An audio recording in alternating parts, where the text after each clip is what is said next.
Bienvenidos, mi nombre es Alexander Bueno y soy profesor del Departamento de Conversión y Transporte de Energía. En este caso vamos a analizar un segundo caso práctico de transformadores. Vamos a hablar de los protocolos de prueba que se realizan por los fabricantes y de la hoja de reporte que ellos entregan al momento de la compra de un equipo de alta potencia. Lo primero que nos suministran los fabricantes es la corriente de inrush en función de los milisegundos de duración. Recuerden que la corriente de inrush o la corriente de energización es la corriente que sucede debido a la variación instantánea del flujo de 0 a valores sinusoidales cuando yo conecto el transformador a una fuente de tensión sinusoidal. Entonces vemos cómo la corriente de inrush decae en función de las veces de la corriente nominal en milisegundos. Ya entrando a los reportes, tenemos aquí un reporte de ensayos de la empresa ABB a un transformador. Entonces vamos a centrar un poco mejor la imagen.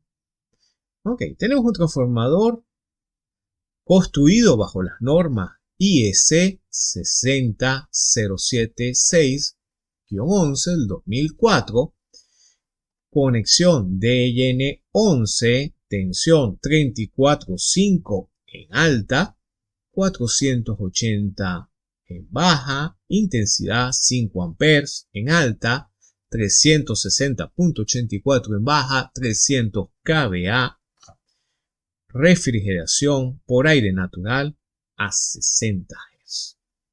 Vemos la primera prueba que se realiza. Relación de transformación. Fíjense que se realizan varias pruebas para las distintas posiciones del TAC, si este se encuentra, y se calcula la relación que debe haber entre los 34.5 y los 480 voltios. Otra prueba que se aplica es la tensión aplicada a frecuencia industrial de acuerdo al protocolo, en este caso el IEC, y la tolerancia que se aplica. Fíjense que se aplicó tensión en el arrollado de alta con el de baja a masa, la tensión, los kilovoltios, la frecuencia y el tiempo de duración. Fíjense que la frecuencia que se realizó la prueba es 50, pero el transformador es de 60 Hz. Entonces, en esos aspectos tenemos que tener cuidado cuando recibimos un protocolo de prueba si efectivamente las pruebas se están realizando a la frecuencia del transformador. En muchos casos no se realiza a la misma frecuencia. No es un factor de rechazo, pero es un factor a considerar en el caso de que el transformador tenga algún defecto de fabricación. La otra prueba que refiere este protocolo es el ensayo de tensión inducida, que es al doble de frecuencia. Fíjense que en este caso utilizamos 133, que es un poco por encima del doble, que es 120 Hz, una tensión del doble debido a que no puedo saturar el núcleo del transformador, entonces 0.96 kilovoltios, y la tensión que duró 1 minuto casi 54 segundos. Tenemos la prueba de descargas parciales, el tiempo, la medición y los niveles. Adicionalmente, tenemos los estándares de pruebas de pérdidas en vacío, es decir, la prueba de vacío que se realiza por el lado de baja, se miden las corrientes, se calcula el porcentaje de la corriente de vacío con respecto a la nominal y las potencias en cada uno de los devanados.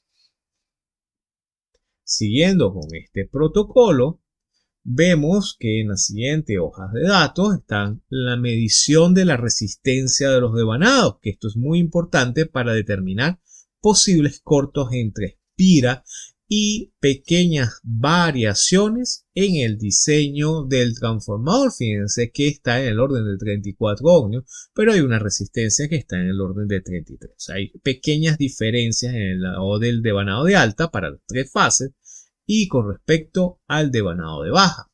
Lo otro que tenemos es la medida de pérdidas debido a la carga y a la tensión en cortocircuito, es decir, la prueba de cortocircuito. Entonces tenemos la intensidad y las pérdidas hechas a corriente nominal para los 3 devanados. Finalmente, las pérdidas a 27.9 grados centígrados y a la temperatura de operación del transformador, que van a ser 120 grados centígrados. En este caso no se realizaron pérdidas en carga, únicamente en cortocircuito. Tenemos otra hoja de reporte también de la empresa ABB, donde en este caso se midió la resistencia de los devanados con un miliohmímetro a 75 grados centígrados, que es la temperatura de operación, la relación de transformación, en este caso dice que está OK, la prueba de cortocircuito y la prueba vacía. Esta es la hoja quizás más básica de datos con las que debemos tener un transformador, que son las pruebas de resección, resistencia de devanado, prueba de cortocircuito, prueba de vacío y prueba de relación de transformación.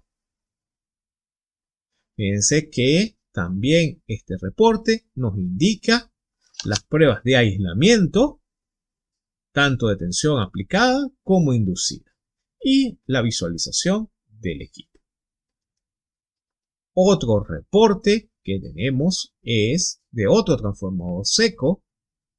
En este caso tenemos la relación teórica y cuánto es la relación por cada TAC. Recuerden que cuando tenemos TAC, bien sea en alta o bien sea en baja, tengo que hacer la prueba de relación de transformación para cada una de las posiciones del TAC. Vamos a ver cómo es este transformador. Esta parte. Serial del transformador, tenemos que la tensión de operación es 13.8 a 480.277, 2500 kVA, grupo de conexión DYN11. Abajo tenemos las pruebas de la relación de transformación para cada una de las posiciones del TAC, en este caso de 5, con la diferencia al valor teórico, donde la norma establece cuánto es el porcentaje de aceptación o no de la prueba. Tenemos la medición de la resistencia de aislamiento, en este caso se hizo un índice de polarización, como ven, están las medidas a 1 minuto por 10 minutos y se establece cuánto vale los índices de polarización entre el devanado de alta y de baja, entre alta y tierra y en baja a tierra, y la tensión con la que se realizó dicha prueba. De este lado tenemos la condición de aceptación de la prueba. Fíjense que los índices IP me están dando 1.04, 1.16 y 1.21. La norma establece que entre 1 y 1.25 es pobre la condición del transformador si la diferencia es 0.05 con respecto a el índice de la diferencia con respecto a la prueba de relación. Esta es aceptable si es menor al 0.5%, es fuera del límite entre el 1 y 0.5 y se debe investigar si difiere del 1%. Generalmente en los protocolos de prueba se colocan los valores de aceptación. Fíjense que en el caso del transformador, en este, el índice de aislamiento es pobre, por tanto el transformador debe ser sometido a un proceso de secamiento para mejorar este índice de aislamiento o una rebarnización para poder subir el índice a valores aceptables. Entonces, fíjense que en este caso práctico hemos visto la importancia de los reportes de prueba y qué valores tienen estos reportes estándar, donde en el mínimo de datos debemos hacer es resistencia de devanados, prueba de cortocircuito, prueba de vacío, aislamiento como mínimo y inspección visual. Gracias por su atención.